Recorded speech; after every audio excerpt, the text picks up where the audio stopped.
जमहूरियत ही नहीं रहेगी, कॉन्स्टिट्यूशन ही नहीं बचेगा, तो उसका कोई मतलब नहीं है। और अगर पार्लियामेंट की बिल्डिंग रहेगी भी तो मैं ऐसे पार्लियामेंट में जहां की बिल्डिंग बहुत खूबसूरत हो, ऐसे पार्लियामेंट में का मैं मेंबर होना भी गवारा नहीं करूंगा, जहां पर जिस मुल्क में अगर ह्यूमन राइट्स ना हो। खूबसूरत बिल्डिंग तो पार्लियामेंट की सबसे खूबसूरत बिल्डिंग में देख रहा था, वो तो नॉर्थ कोरिया की सबसे खूबसूरत बिल्डिंग है। बिल्डिंग से नहीं कुछ होगा, लेकिन मणिपुर जल रहा था, आप कर्नाटक में कैंपेन में लगे।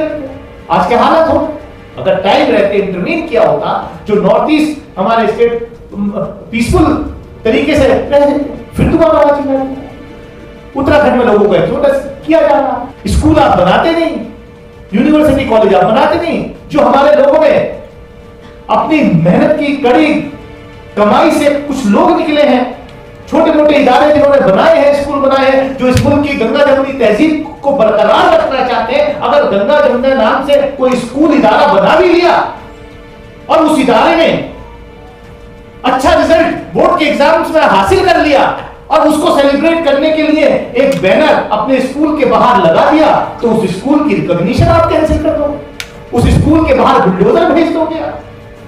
और मैं कह रहा हूं इस बात को फिर कि मेजॉरिटी कम्युनिटी के अंदर मेजॉरिटी सेकुलर है इस देश में आज भी, in spite of all their efforts, और वही लोग लड़ाई लड़ रहे हैं जिसको ये तोड़ना चाहते हैं, लेकिन तोड़ नहीं पाएंगे। ये सवाल जो है ये हमारे मुस्तकबिल से, हमारी आने वाली नस्लों के मुस्तकबिल से। आपका मकसद हम जान रहे हैं, हुआ खालिद को जेल में रखना, हुआ खालिद जैसे नौजवानों को जेल में रखना, गलत मुकदमों फंसा करके जेल में रखना। आप चाहते हैं इन लोगों का मनोबल तोड़ना, आप चाहते हैं कि एक्सेप्ट कर लें कि हाँ भाई ठीक है, आपकी लोगों की जो सोच है वो कभी कभी ट्विटर पे, सोशल मीडिया पर दिखाई देती है कि हमको आप उनको चाहिए तो सही, लेकिन सिर्फ साइकिल में गाड़ी में पंचर लगाने वाला होना चाहिए, घर में सफाई करने वाला होना चाहिए, गाड़ी का ड्राइवर होना चाहिए, कोई उमर खालिद जैसा इंटेलेक्चुअल नहीं होना चाहिए जो अपनी कम्युनिटी को, जो इस मुल्क को अच्छी तरीके से रिप्रेजेंट कर सके। दानिश अली जैसा आपको रिप्रेजेंटेटिव नहीं अच्छा लगता क्योंकि वो आपके एजेंडे का फॉर्डर नहीं बनता। हम जैसे लोग जो यहां बैठे हैं वो अपनी बात भी कहेंगे, लेकिन आपके एजेंडे में फॉर्डर नहीं बनने का काम, इसलिए हम आपके बड़े दुश्मन हैं, इसलिए उमर खालिद आपका बड़ा दुश्मन। बड़ी जिम्मेदारी इस देश की मेजॉरिटी कम्युनिटी। मुल्क अगर बर्बाद होगा, इस तरीके का नफरत का माहौल अगर बढ़ेगा, मुल्क अगर कमजोर होगा, भैया डूबेंगे। अगर 85 डूबेंगे तो 15-14 ये भी डूब जाएंगे। पीयूसीएल की साथी ने कहा कि इस यूएपीए के खिलाफ पॉलिटिकल पार्टीज को इकट्ठा होना चाहिए, ऑपोजिशन की पॉलिटिकल पार्टीज। मैं तो इतना ही कहूंगा कि इस इनिशिएटिव के लिए मेरा इंडिविजुअल तो पहले दिन से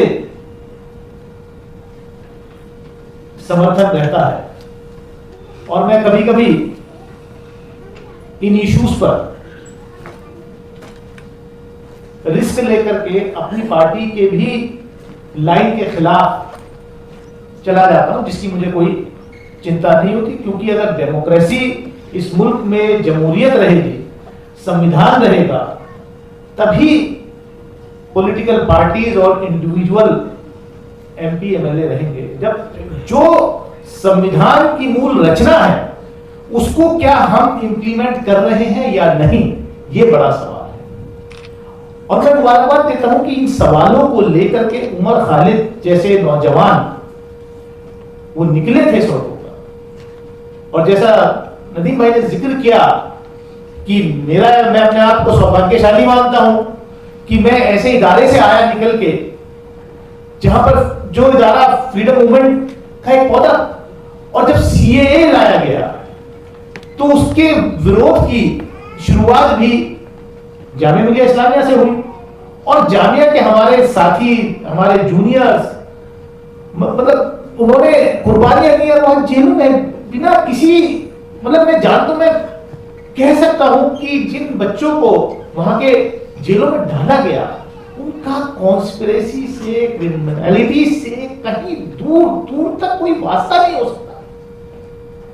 दिल्ली के अंदर वो ताहिर हमारे पुराने साथी कॉर्पोरेटर, मतलब मैं उनको जानता हूं आज से नहीं, बहुत पहले से, इत्तेफाक से हमारी कॉन्स्टिट्यूंसी के में, लेकिन उससे पहले मैं जिस पार्टी में था, जनता दल में था, मैंने उनको जनता दल से टिकट भी दिया था पहला कॉर्पोरेशन का इलेक्शन लड़ने के लिए। उस जमाने से उस शख्स को जान, तो क्या मतलब है उसका? वो 3 दिन पहले हमारे साथ उन्होंने वाकई मेरे से बयान किया कि साहब ऐसे ऐसे हो रहा है, ऐसे ऐसे हुआ है, सब जानते हैं। वो सही कहा नदीम की, पुलिस गई, उनको निकाला, बचाया, सब कुछ किया। 2 दिन बाद 3 दिन बाद उन्हीं के ऊपर केस लगा करके जो है उनको जेल में डाल दिया। कहीं कोई सुनवाई। अभी मैं देख रहा था कि किस तरीके से उत्तराखंड के अंदर पिछले कई दिनों से माहौल खराब किया जा रहा है। आप इस मुल्क को क्या बनाना चाहते हैं? मतलब कोई लिमिट होती है किसी चीज? मतलब ऐसा माहौल क्रिएट हो रहा है और बहुत सुकून से सरकारें बैठी हैं, इस देश के प्रधानमंत्री, गृह मंत्री बहुत सुकून से कहना कुछ और करना कुछ। मैं ज्यादा वक्त लेना नहीं चाहता, मैं इतना ही हूं। मैं जब मुझे मौका मिलता है, मैं जो मुझे लोग जानते हैं, मैं किसी भी इशू पे जब पार्लियामेंट के अंदर मौका मिलता है तो मैं पीछे नहीं ना हटा हूं और ना हटूंगा। मैं ज्यादा कुछ ना कहते हुए मैं इतना ही कहूंगा कि दौर बुरा जरूर है, लेकिन इंशाअल्लाह ये दौर बदलेगा।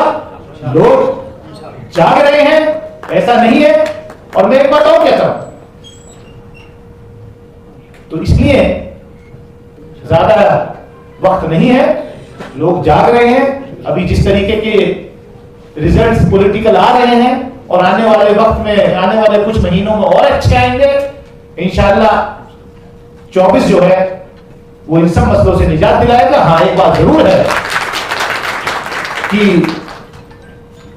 जो कविता श्रीवास्तव जी ने कहा कि 24 से पहले पॉलिटिकल पार्टीज को एक मंच पर आना चाहिए और उनसे ये अपने सवालात पर, खास तौर से यूएपीए और एनपीए के सवालात पर बात करनी चाहिए। मैंने उस वक्त भी कहा था जब ये यूएपीए का अमेंडमेंट लेकर आए थे, मैंने कहा इसी हाउस के अंदर, इसी पार्लियामेंट के अंदर पोटा नहीं बना, टाटा नहीं बना, और इसी पार्लियामेंट ने दोनों को रिपील किया। और आने वाले वक्त में ऐसे ही ये यूएपीए भी रिपील किया जाएगा। और मुझे खुशी इस बात की कि मैंने वो बात बोली थी और वो वक्त दूर नहीं है जब बहुत जल्द ये यूएपीए के जो को जिसको मैं यूनियन लॉ कहता हूं, उसके जो सेक्शंस हैं उनको रिपील किया जाएगा। और इस तरीके के जो मासूम लोगों को जो ये सेक्शंस लगा करके, ये धाराएं लगाकर जेलों में डाला गया है, उन सबको इससे निजात मिलेगी। बहुत बहुत शुक्रिया।